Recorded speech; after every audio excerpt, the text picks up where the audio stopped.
The hotel rose like a dark shadow against the city skyline, a towering building with too many secrets hiding behind its polished glass windows. To strangers passing by, it looked like nothing more than a grand symbol of wealth, the kind of place where powerful men checked in under false names and women in black uniforms slipped quietly down long hallways, unnoticed by the people they served. But inside its walls, whispers had a way of sticking to the wallpaper, and every chandelier and carpeted stairwell had seen more than it was ever meant to. On the surface, everything looked calm. Guests came and went in sleek cars, their shoes clicking on the marble floors as if announcing their importance. The staff moved like shadows, blending into the background. Maids folding sheets with hands rubbed raw from bleach, waiters carrying trays heavy with silver, bellboys running in quiet desperation to keep their jobs. No one looked twice at the women who cleaned the rooms, though they noticed everything. They knew which guests slammed doors after midnight, which ones left lipstick stains on wine glasses, and which ones whispered into phones in languages that were not their own. One of those women was the maid, who would soon find herself at the center of a story no one could have predicted. She moved quietly, head bowed, shoulders straight, her accent slipping through only when she spoke too quickly. To most people, she was invisible, a background figure, but she had a life outside those walls, one she rarely shared. Calls from home came at odd hours, her mother's voice rising in worry, her brother asking for money. She spoke Dutch when she didn't want anyone to understand, her words sounding out of place against the walls of the luxury hotel. The millionaire had already been staying in the hotel for several days when their paths crossed in the way that mattered. He was the kind of man people noticed before he even opened his mouth. His shoes shone like mirrors, his watch caught the light whenever he lifted his arm, and he carried himself like someone who had never been told no. He was powerful, but power sat heavy on him, making him restless. He was used to controlling everything around him, his businesses, his women, even his own reputation. But wealth could not always silence loneliness, and it could not hide the cracks that ran through his life. Before the incident, nothing seemed out of the ordinary. The maid rose each morning before the sun, buttoned her uniform, and tied her hair back so tightly it left marks on her forehead. She cleaned rooms that were not hers, folding the clothes of strangers more carefully than she folded her own. The millionaire conducted business in hushed tones, entertaining men in suits and women who looked too young for the part they were playing. Their worlds were not meant to touch. And yet there were signs, small, nearly invisible, that the line between them would not hold forever. He noticed her once, just once, in the lobby when she reached down to pick up a piece of paper that slipped from his hand. She handed it back to him with a polite nod, her eyes lowered, but something in the way she carried herself made him pause. It wasn't beauty alone, though she had that. It was something harder to name. Strength, maybe. Or a refusal to bend even when she had to. In the staff quarters, the whispers had already begun long before anyone outside knew her name. Some said she was too proud for her position, that she didn't bow low enough when wealthy guests passed. Others thought she was hiding something, her private calls in Dutch filling the silence when she thought no one was listening. She did not share her past with the other maids, and for that reason, she was set apart. Loneliness wrapped around her like a second uniform. The millionaire had his own shadows. He was a man who collected secrets as much as he collected wealth. Business partners whispered about his temper, the way he turned cold when someone crossed him. Women who had known him before spoke of charm that came with sharp edges. Yet none of these things showed when he smiled in front of cameras, when his name appeared in headlines next to words like success and fortune. He was practiced at hiding what needed to stay hidden. That night in the hotel corridor, when the maid answered her phone in Dutch, the sound of her voice carried across the polished floor. She hadn't realized who stood nearby. She hadn't seen the millionaire watching. But he noticed. Not just the language, not just the foreign words, but the fact that she seemed to exist in two worlds at once. The one she served in silence, and the one she kept locked away. Something shifted in that moment, though no one else noticed. The marble floor still gleamed, the chandeliers still threw light over the lobby, and the city outside went on with its noise and traffic. But inside, threads began to weave between two people who were never meant to be tied together. The staff carried on with their chores, unaware.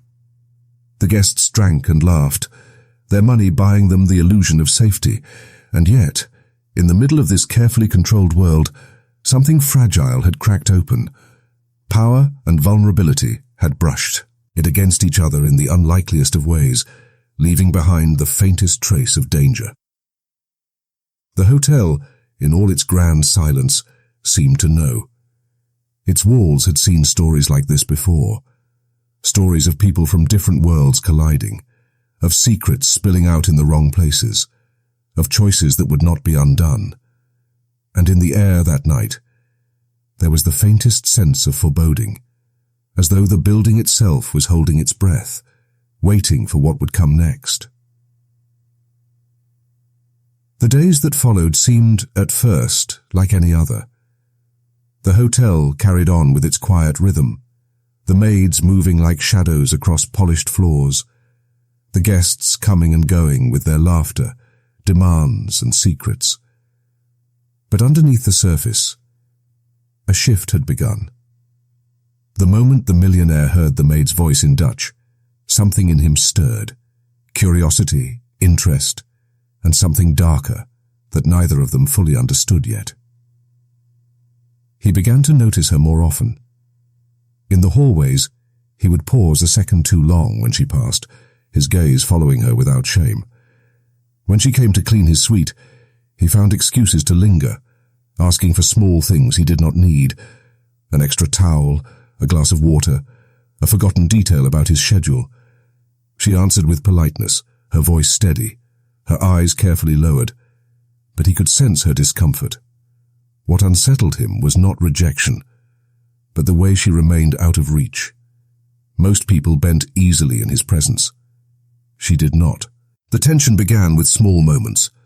One evening, as she changed the sheets in his room, his phone rang. He motioned for her to stay while he answered. His voice, sharp and controlled, shifted as he argued with someone on the other end.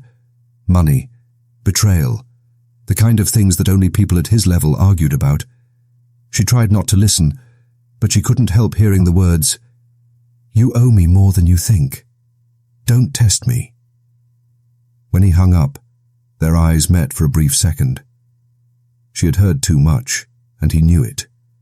He didn't speak of it, but from that night on, his attention toward her sharpened. Her life outside the hotel was pressing in on her too. The calls from home grew more urgent. Her brother, living back in the Netherlands, was caught in debt. Her mother's health was failing, medical bills piling up.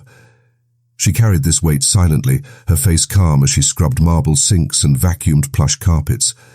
But inside she was fraying. Every paycheck vanished before it could make a difference, and the loneliness of being far from home grew heavier by the day. The Dutch conversations he overheard weren't just casual talk. They were cries for help from people she couldn't turn her back on. The millionaire, used to sniffing out weakness in others, began to see hers. To him, her struggles looked like opportunity. He started to press. At first it was subtle, casual questions about her family, how long she had been in the city, what she wanted for her future. She answered as little as possible, sensing the risk in letting him close. But he had a way of cornering people without raising his voice, of turning questions into traps. Soon, his attention became harder to ignore. He left tips far larger than her wages, folded in crisp bills, tucked into places she couldn't refuse without making a scene. He began calling the front desk to specifically request her for his suit, Missy, bypassing the normal rotation of staff. Whispers spread among the maids, some with envy, others with warning. They had seen men like him before, rich, powerful, and dangerous in ways no one admitted out loud. The pressure of his gaze mixed with the weight of her own life. At night in her small shared room in the staff quarters, she lay awake staring at the cracked ceiling, hearing her brother's voice replaying in her head. "Please, just send what you can. They're threatening me." She was cornered from both sides, family pulling from afar, and a man she barely knew pressing closer every day. It escalated one evening when he invited her to bring towels to his suite. The request was ordinary enough, but when she entered, he dismissed the other staff and locked the door behind her. He didn't touch her, not yet, but his words held weight.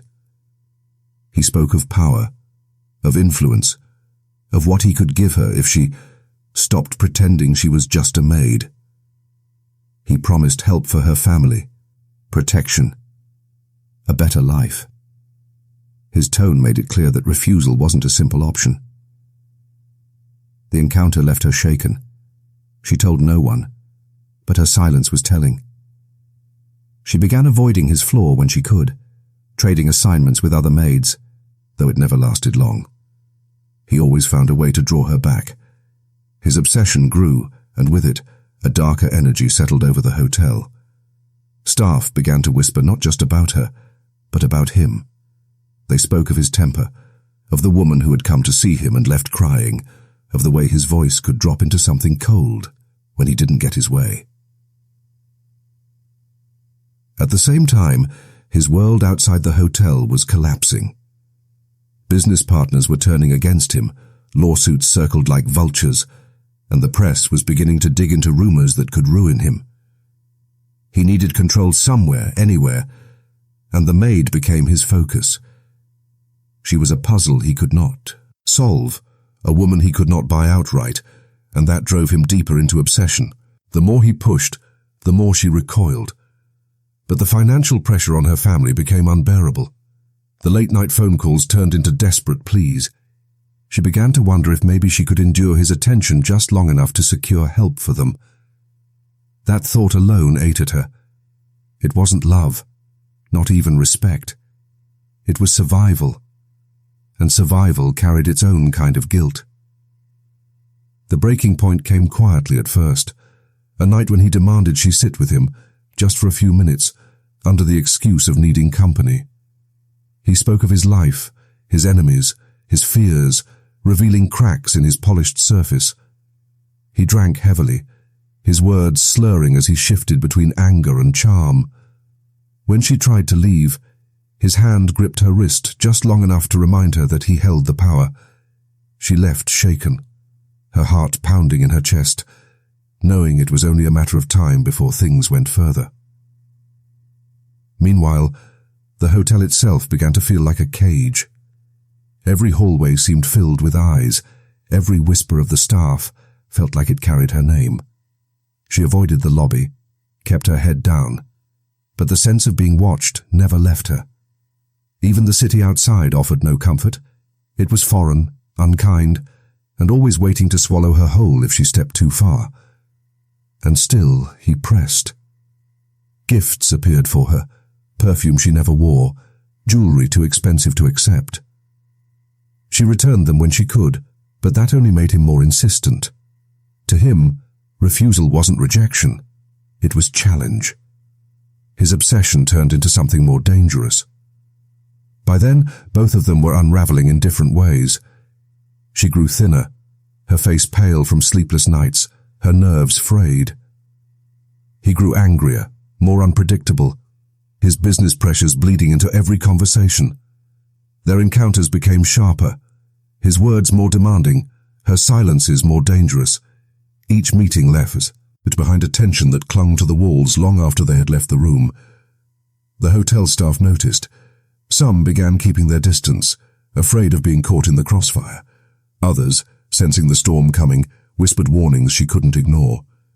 "Be careful," one maid told her in the laundry room, voice low and urgent. "Men like him don't ask forever. One day they take." The weight of those words sank deep. She knew it was true. Every instinct told her the situation was moving toward a point she couldn't escape. Each step forward felt like being pulled into quicksand. Every refusal answered with stronger force. Every silence met with louder demands. The balance between them, wealth and poverty, power and helplessness, obsession and fear, was no longer hidden. It was raw, exposed, tightening around them like a noose. and though no one could see exactly how it would break, the sense of danger was undeniable. Something was going to give, and when it did, there would be no turning back. The night it happened, the hotel was quieter than usual. A storm had rolled in over the city, rain slapping against the tall windows, thunder shaking the glass chandeliers. The lobby was nearly empty, the usual laughter of guests replaced with the hollow sound of rainwater dripping from umbrellas. The air inside felt heavy, as if the storm had seeped into the walls, pressing down on everyone inside. She had tried to avoid him all day. She swapped her shifts with another maid, took on laundry duty just to stay away from his floor. But it hadn't worked. By evening, a call came down from the front desk. He had asked for her by name. She froze when she heard it. Her stomach turned, her hands tightening on the damp towels she had just pulled from the dryer. She wanted to refuse. Every nerve in her body told her not to go. But fear outweighed defiance. To say no to him meant questions, consequences she couldn't afford. When she reached his suite, the air smelled of whiskey and cigar smoke. The curtains were drawn against the storm, the only light coming from a lamp on the desk, throwing long shadows across the room. He was sitting in a chair by the window, glass in hand, his shirt half unbuttoned, his tie discarded on the floor. His eyes found her immediately, sharp even through the haze of drink. "You kept me waiting," he said, his voice low, slurred but dangerous. She muttered an apology, keeping her eyes lowered, clutching the towels like a shield. He gestured for her to set them down, but when she did, he didn't let her leave. His words came faster, spilling out with the alcohol. He spoke of betrayal, business partners turning against him, women using him, the press waiting to ruin him. His voice rose and fell, anger snapping into charm, then back into rage. She stood frozen, her pulse hammering, in her throat, waiting for a chance to slip out. But then his tone shifted. He leaned forward, his eyes narrowing. "You're different," he muttered. "Not like the rest of them. You think you can stand there, silent, untouchable, but you can't." When she tried to step back, he caught her wrist. His grip was tight, bruising. She gasped, pulling against him, but he only held tighter, dragging her closer. His breath smelled of whiskey, his words sharp as broken glass. "I can give you everything. Don't you see? Why fight me?" Fear surged through her, hot and blinding. Her mind flashed to her mother's weak voice on the phone, her brother's desperate pleas, the endless exhaustion of working for scraps. And now this, the weight of a man who thought he owned her, pressing closer, refusing to let go. Something inside her broke. On the desk near the lamp, a glass paperweight caught the light. Heavy, round, solid. Her eyes darted to it without thought, her free hand reaching, closing around it. In one swift motion, she swung. The sound was sickening, a crack that cut through the storm outside, louder than thunder in her ears. He staggered, his hand loosening, his face twisted in shock more than pain. For a second, time froze. She saw the disbelief in his eyes, the realization that she had struck back. Then he lunged again, angrier now, blood already trickling down the side of his face. Panic consumed her. She swung again, harder this time, once, twice. The weight of the glass cracked against bone, her own screams mixing with the storm outside. When it was over, he collapsed to the floor, the glass slipping from her shaking hands. The silence that followed was unbearable. Only the rain against the windows, her ragged breathing, and the faint hum of the city below filled the room. She stared at him, her body trembling. Blood pooled on the carpet, soaking into the expensive fibers. His chest no longer moved. His eyes, once filled with anger and control, stared blankly at the ceiling. The reality of what she had done hit her like ice water. Her hands were slick with blood, her heart pounding so violently she thought it would burst. She backed away, stumbling over the edge of the rug, pressing herself against the wall as if distance could undo it. Her mind raced in fragments. What have I done? They'll never believe me. I'll lose everything. My family. My life. For a long moment she couldn't move. She pressed her hands to her mouth, stifling sobs, the storm outside pounding like a drumbeat against her panic. Finally, survival instincts cut through the haze. She grabbed the towels she had brought in, wiping her hands, though the blood seemed to smear instead of vanish. She tried to clean the paperweight, her fingers clumsy, her vision blurred with tears. Nothing worked. The red was everywhere. Her first thought was to run, to leave him there and disappear into the night. But where could she go? The hotel was filled with cameras, staff, guests. They had seen her come up. They would know. And even if she escaped the building, she had nowhere safe to run in a city that wasn't hers. She sank to the floor, rocking, whispering to herself in Dutch, the words spilling out like a prayer, like a curse. The weight of the crime pressed down on her chest until she could hardly breathe. In that moment, denial and panic fought inside her. Part of her still expected him to move, to sit up, to shout at her and remind her this was only a nightmare. But the stillness of his body was final. He was gone, and she had been the one to send him there. The aftermath was chaos inside her head. Her thoughts shifted wildly. Call for help. Hide everything. Tell the truth. Lie. Scream. Stay silent. She moved through the room in a daze, straightening the curtains, wiping at the desk, trying to erase the violence that had just exploded there. But no matter what she touched, it all looked the same. Blood staining the floor, his body sprawled unnaturally, silence hanging like a noose. Every detail was burned into her mind. The sound of the glass cracking against his skull, the warmth of his blood on her skin, the way his eyes had changed in those last seconds from rage to shock, to nothingness. She knew she would never forget it, no matter how far she ran or how well she tried to cover it up. The storm outside raged on, uncaring. The city lights flickered against the wet glass, and in that grand, expensive hotel suite, a maid stood trembling over the body of a millionaire, her life shattered in the span of a heartbeat. The hours after the crime blurred into something unreal, like a fever dream she couldn't wake from. The body lay on the carpet, the storm outside fading to a thin drizzle, leaving only the quiet hum of the city against the glass. She didn't remember how long she sat there, staring at him, rocking in silence, her hands trembling as she pressed a damp towel against her face. Every second stretched into an eternity.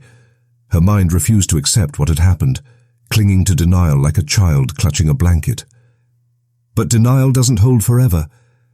The sight of him, still, pale, his blood spreading wider into the carpet, pulled her back. He was gone. Nothing would change that. She whispered to herself in Dutch, fragments of prayer, apologies, desperate bargains with a God she wasn't sure was listening. She told herself it was self-defense. She told herself she had no choice. Yet the guilt pressed in, heavy and suffocating. It wasn't only fear of being caught. It was the weight of taking a life, of crossing a line that could never be uncrossed. She tried to erase the evidence, her hands moving clumsily across the room. She cleaned the desk, the lamp, the paperweight. She washed her hands again and again until her skin burned. But no matter what she did, the blood remained, in the fibers of the carpet, under her fingernails, in her memory. When she finally left the suite, her steps were unsteady, her uniform damp with sweat. She forced herself to walk calmly through the corridors, nodding at another maid who passed her without suspicion. Inside, her heart raced, convinced that every camera, every glance, could see straight through her. By the next morn, the hotel was no longer silent. The discovery of the millionaire's body shook the building like an earthquake. Police filled the halls, their radios crackling. Guests whispered in shock, some too curious to hide their interest, others terrified at the thought of danger so close. The staff was gathered, questioned, their schedules and duties scrutinized. For her, it was unbearable. She sat in a small room with 2 officers, their questions sharp but calm. "When did you last see him? Did you notice anything unusual?" She answered carefully, her voice trembling just enough to sound like fear rather than guilt. She didn't mention the locked door, the confrontation, the paperweight. She told herself it was the only way to protect herself, to protect her family. But guilt seeped through her composure. In the staff quarters, she avoided eye contact. At night, she lay awake, hearing his voice in her head, his grip still bruising her wrist. She replayed the moment over and over, the swing of the glass, the sound of impact, the way his eyes widened before going empty. She wept quietly into her pillow, choking on the shame. His death did not stay quiet. News spread quickly beyond the hotel walls. Headlines splashed his name across papers and screens. Millionaire found dead in luxury hotel suite. At first, the focus was on him, his power, his reputation, the empire he had built. Journalists spoke of his brilliance, his charm, his wealth. But as the investigations deepened, shadows of his darker side began to leak out. Stories surfaced of women who had felt his temper, business partners who had feared his ruthlessness, whispers of debts and scandals buried under money. Still, his death was a shock to the public. To the world outside, he had been untouchable. His murder in such a setting, a place of wealth and control, sent a ripple of unease through the city. If a man like him could fall, who was safe? Her family, thousands of miles away, felt the ripple in a different way. They didn't know the full truth, not yet. They only knew she worked at that hotel, that questions were being asked, that police were circling closer. Her brother's calls grew frantic, his voice filled with fear. "They'll blame you," he warned. "They won't care why. Just that he's dead." Her mother cried over the phone, asking her to come home, begging her to leave the city before it was too late. But she couldn't. Her passport, her wages, her entire fragile existence were tied to that place. Escape was not so simple. Inside the hotel, whispers swirled among the staff. Some pitied her, seeing the exhaustion in her face, the shadows under her eyes. Others suspected, their gazes heavy with unspoken questions. She felt their judgment even in silence. To them, she was no longer invisible.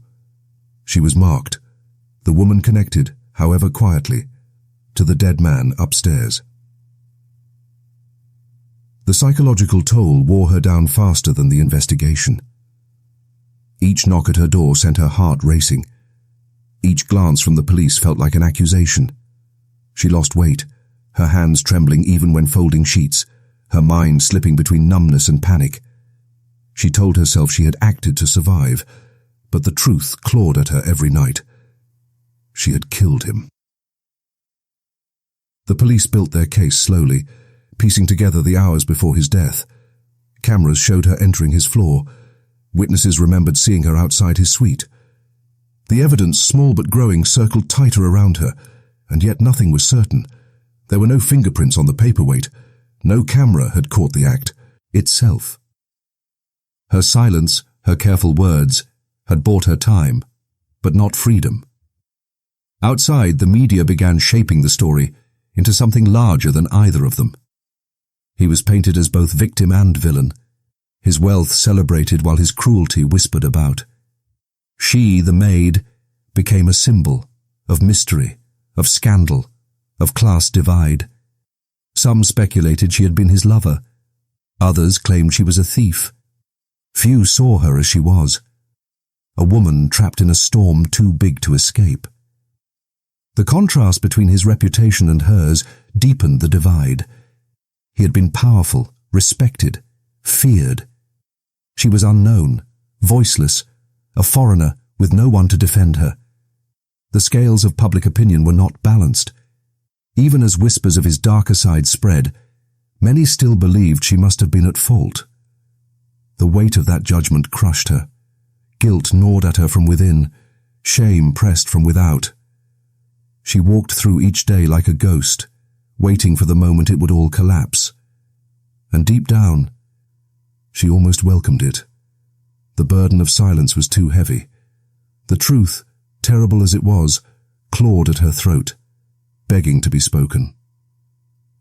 The aftermath of the crime rippled far beyond the hotel walls. His businesses faltered, partners scrambling to cover their losses.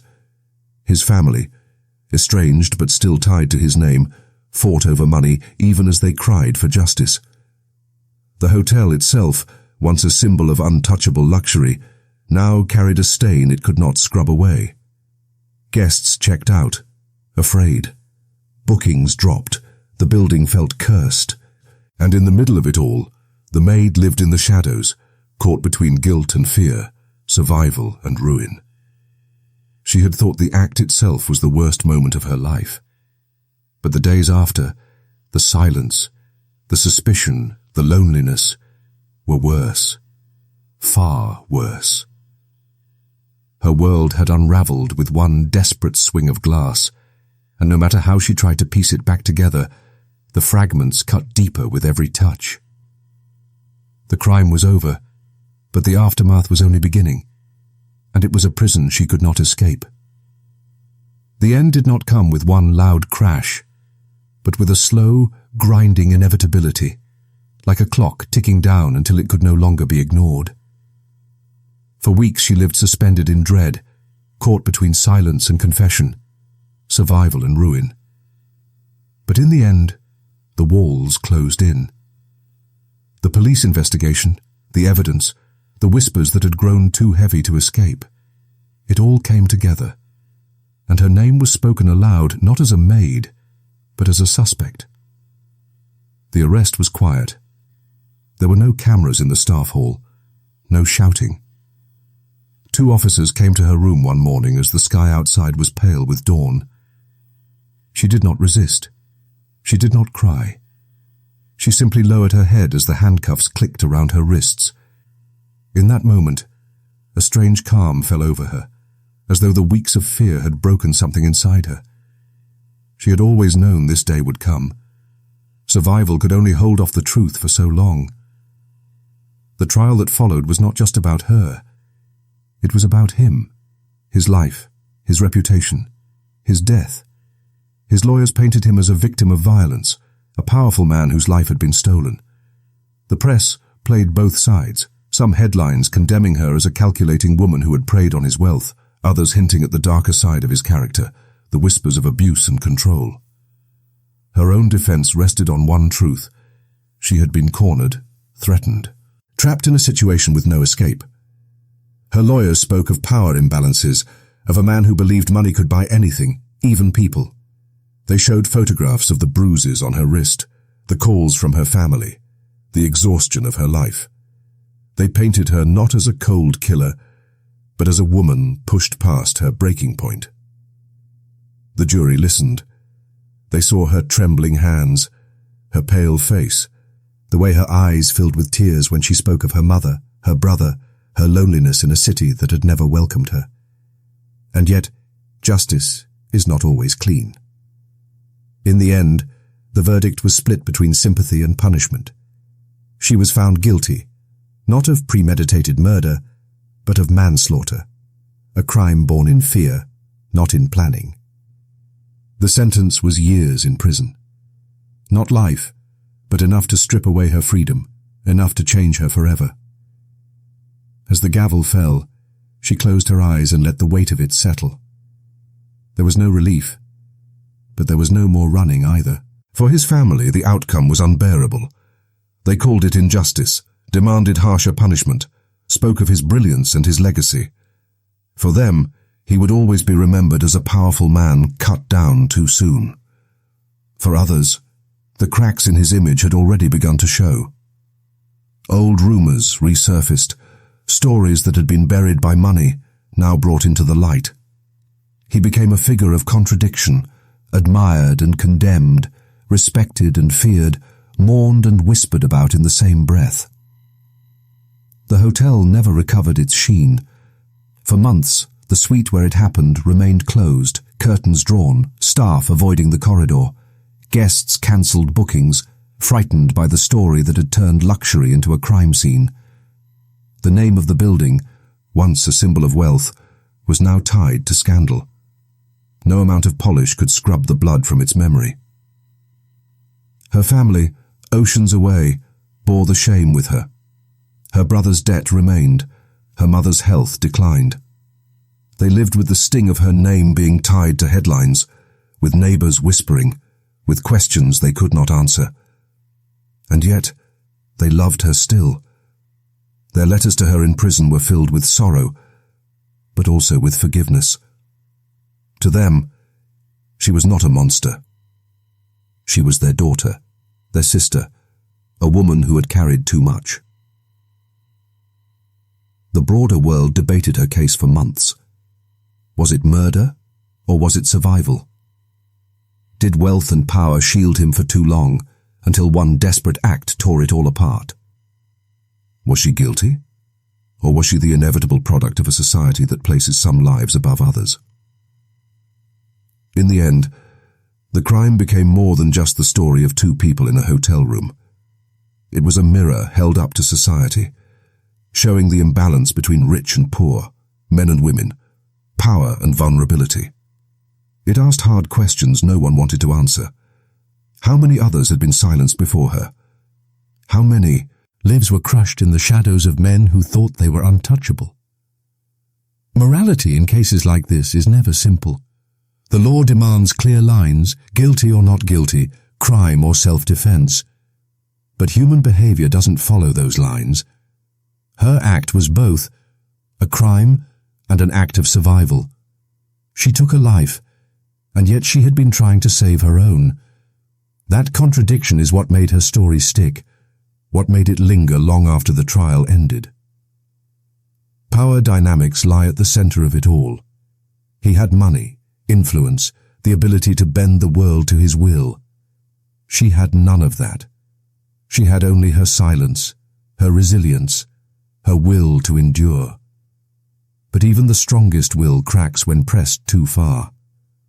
The hotel was a stage for that imbalance, a place where their worlds collided with deadly consequence. When the years passed and her sentence ended, she walked out of prison older, thinner, marked by everything she had endured. Freedom felt different now, heavy with the knowledge of what had been lost. Her mother had died while she was behind bars. Her brother had drifted away, too weighed down by his own troubles. She was left with herself, and the memories that could never be erased. Was justice served, perhaps in the narrow sense of the law? A man was dead, and a woman paid for it with years of her life. But in the broader sense, justice felt incomplete. His power had shielded him for years, leaving his darker truths buried. Her crime had dragged those truths into the open, but at the cost of everything she had. The story of the Maid and the Millionaire leaves no clean ending. It is not about heroes or villains, but about people, flawed, desperate, driven by fear, greed, and survival. It reminds us that morality is tangled, that power can corrupt, that desperation can turn into violence when no doors are left open. The hotel stands still, though its glory has faded. Guests pass through its halls without knowing the full weight of what happened there. But the walls remember, and so does she. Her life forever marked by one night, one choice, one crime that was never just about a paperweight or a body on a carpet. It was about everything that led to it. Loneliness, power, control, and the quiet breaking of a woman who had been invisible until the moment she struck back. In the end, her story is not just hers. It belongs to anyone who has felt powerless, to anyone who has been pressed against the edge by forces bigger than themselves. It is a tragedy, yes, but also a warning. When power is unchecked, when desperation festers in silence, something will always break. And when it does, the pieces cut everyone in their path.